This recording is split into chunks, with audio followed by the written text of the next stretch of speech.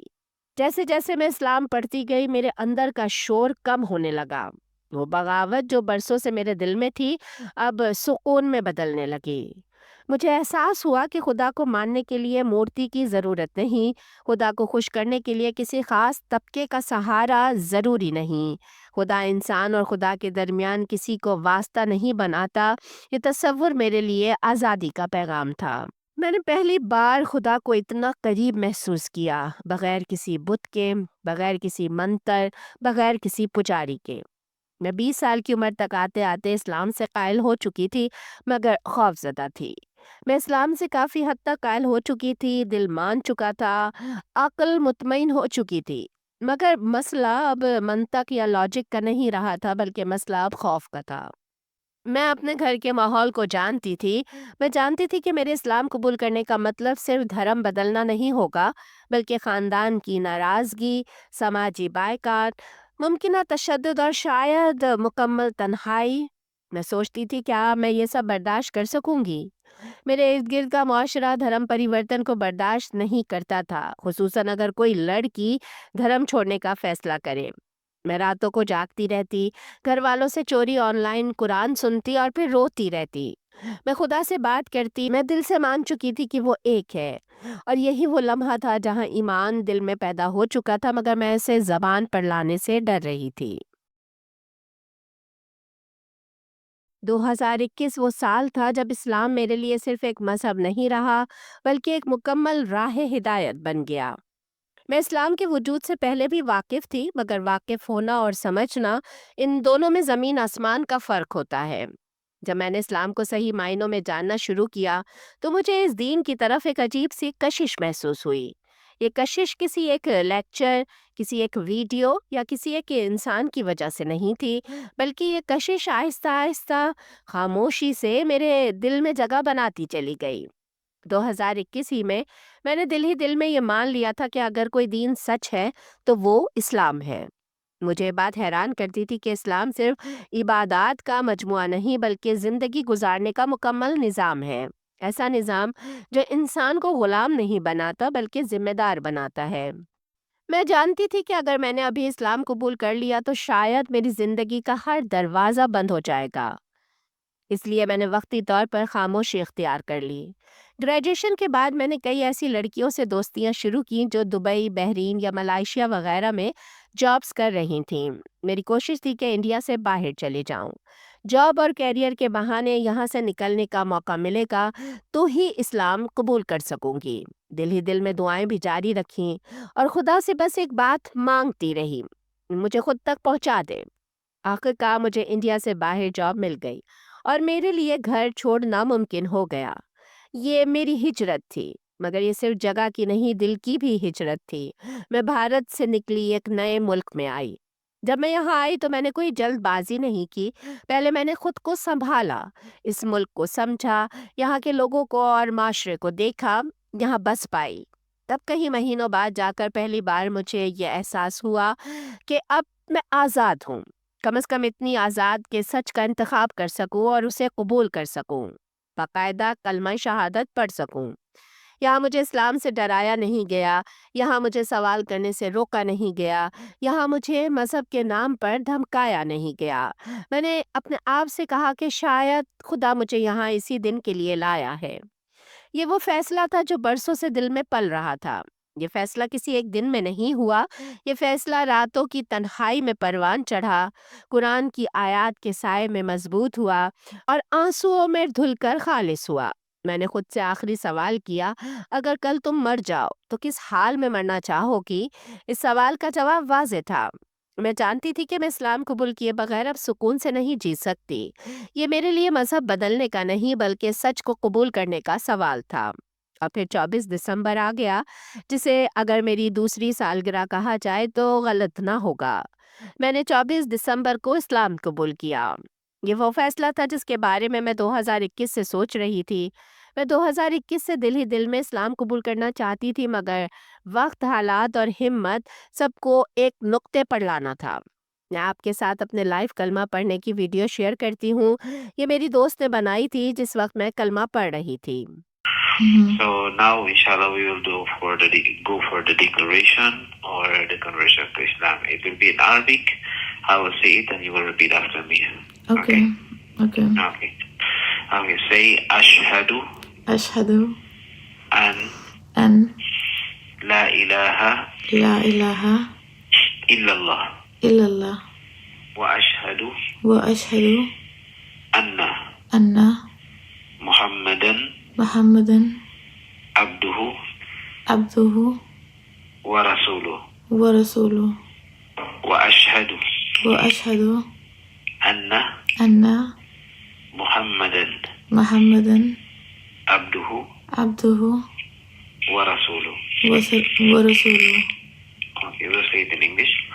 I testify I testify there is no God there is no God worthy of worship worthy of worship except Allah. except Allah. And I testify And I testify Prophet Muhammad Prophet Muhammad is the last messenger is the last messenger of Allah. of Allah. Okay, that's our sister Ria. And lastly, do you want to have a Muslim name or you will keep it as it is, Ria? No, I want to have a Muslim name. جب میں نے شہادتوں کے الفاظ کہے تو دل مکمل طور پر مطمئن تھا۔ اسلام قبول کرنے کے بعد میں کوئی اور انسان نہیں بن گئی تھی، میں وہی تھی، مگر زیادہ مکمل، زیادہ پرسکون اور زیادہ سچ کے قریب۔ اب میں خدا سے براہ راست بات کر سکتی ہوں، بغیر کسی مورتی، بغیر کسی واسطے کے۔ اب میں جانتی تھی کہ میرا رب مجھے دیکھ رہا ہے، وہ سن رہا ہے اور مجھے سمجھ رہا ہے۔ یہ سفر ابھی ختم نہیں ہوا۔ اسلام قبول کرنا اختتام نہیں، بلکہ یہ تو ایک آغاز ہے۔ آزمائشیں ابھی باقی تھیں، چیلنجز ابھی آنے تھے، میری فیملی کے سوالات ابھی باقی تھے، مگر وہ ایک الگ ٹاپک ہے اور اس پر میں ابھی بات نہیں کرنا چاہتی۔ میں آپ کو یہ بتانا چاہتی ہوں کہ اسلام قبول کرنے کے بعد میں کن چیزوں پر عمل کروں گی اور کن چیزوں سے خود کو دور رکھوں گی۔ سب سے پہلی بات یہ کہ میں اسلام کو عورتوں سے سیکھوں گی۔ میں خواتین، عالمات، مسلمان عورتوں سے دین سیکھنا چاہتی ہوں، کیونکہ میرا ماننا ہے کہ عورتیں فطری طور پر اللہ کے زیادہ قریب ہوتی ہیں اور روحانیت کو زیادہ گہرائی سے سمجھتی ہیں۔ دوسری وجہ یہ ہے کہ ایک عورت زیادہ بہتر سمجھ سکتی ہے کہ عورت کے دل میں کس قسم کے جذبات و سوالات ہوتے ہیں، اور وہ آپ کو بہتر گائیڈ کر سکتی ہے۔ آج بھی میری استاد ایک عورت ہے اور میں آگے بھی زیادہ تر عورتوں سے ہی دین سیکھوں گی۔ میرے کچھ پرانے فالوورز مجھ سے ناراض ہیں، وہ کہتے ہیں کہ میں اپنی ویڈیوز میں ہمیشہ والدین کی سختی اور اولاد کے اوپر زبردستی چیزوں کو مسلط کرنے کے خلاف بات کرتی آئی ہوں، تو پھر آج میں نے ایک پدر شاہی مذہب کو کیوں اختیار کیا؟ اسلام میں تو خود ماں باپ اولاد پر بہت زیادہ جبر کرتے ہیں وغیرہ وغیرہ، لیکن حقیقت یہ ہے کہ دنیا کا ہر مذہب مختلف ثقافتوں میں رائج ہے اور تقریباً ہر ثقافت پدر شاہی رہی ہے۔ ہر مذہب پر مردوں کا کنٹرول رہا ہے اور انہوں نے اسے اپنے فائدے کے مطابق سخت اور مردوں کا مرکز بنا دیا۔ یہی وجہ ہے کہ ہندو معاشرے میں رہنے والے مسلمان مرد بھی کافی حد تک ویسے ہی رنگ میں رنگے جا چکے ہیں، مگر حقیقت میں اسلام ایسا نہیں ہے۔ میں کسی مذہب کی توہین نہیں کرنا چاہتی، مگر چونکہ میں ہندو مت میں پلی بڑی ہوں، اس لیے میں اپنی حقیقت بیان کرنا چاہتی ہوں۔